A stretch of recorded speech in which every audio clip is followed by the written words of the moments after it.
Mapagpalang araw sa ating lahat. Ako ang inyong lingkod, Elijah Paul John Valdez. Welcome sa ating daily devotions. Ang ating verse for today ay nasa Kawikaan, chapter 13, verse 11.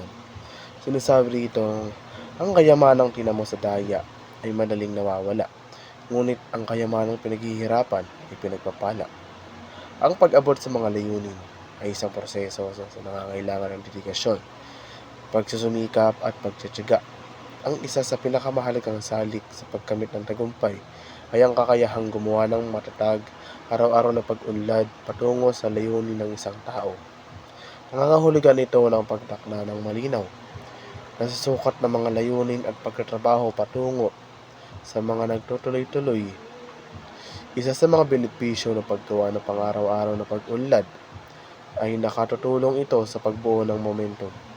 Kapag nakikita natin ang ating sarili na gumagawa ng pare-parehong pag-unlad, mas malamang na manatiling motibasyon tayo at patuloy na magtrabaho para sa ating mga layunin. Bukod pa rito, paghahati-hati ng isang makabuluhang layunin sa mas maliit, mapapamahalaang mga gawain ay may maaaring gawing mas matamo ang layunin at hindi gaanong napakabigat.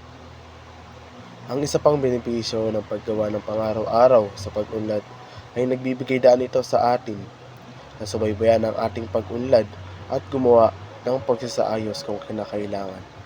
Sa pamamagitan ng pag-iingat ng pang-araw-araw na talaan ng ating pag-unlad, makikita natin kung saan tayo nagtatagumpay at kung saan maaaring kailanganin nating gumawa ng mga pagbabago. Makatutulong ito sa atin na manatili sa track at makamit ang mga layunin sa mas mahusay at epektibong paraan. Upang makagawa ng pang-araw-araw na pag-unlad, napakahalaga na magkaroon tayo ng isang plano sa lugar. Maaaring kabilang dito ang pagtatakda ng mga check, nasusukat at naabot ng mga layunin. Pati na rin sa paggawa ng mga schedule na nagbibigay daan sa atin na magtrabaho para sa ating mga layunin ng regular. Bukod pa rito, mahalagang magtatag ng pang-araw-araw na gawain na kinabibilangan ng sapat na pagtulog at wastong nutrisyon. Mahalaga rin na tandaan na pang-araw-araw na pag-unlad ay hindi palaging linear at magkakaroon ng mga pag-urong at mga hadlang sa daan. Mahalagang magkaroon ng maayos na mindset at paglago at tignan ang mga pag-urong na ito bilang mga pagkakataon para sa iyong pag-unlad at pag-aaral sa halip na sumuko sa ating mga layunin. Ang paggawa ng pang-araw-araw na pag-unlad ay isang mahalagang bahagi ng pagkamit ng mga layunin ng isang tao. Sa pamamagitan ng mga layunin, pagtatag ng pang-araw-araw na gawain at pagsabay-sabay sa ating pag-unlad, maaari tayong bumuo ng momentum na manatiling motibasyon sa landas patungo sa tagumpay.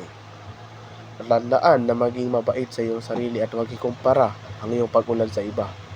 Tandaan na ang pag-unlad ay pag-unlad, gaano man ito kaliit. Muli, ako ang inyong lingkod, Elijah Paul John Valdez, at dito na nagtatapos ang aking daily devotions.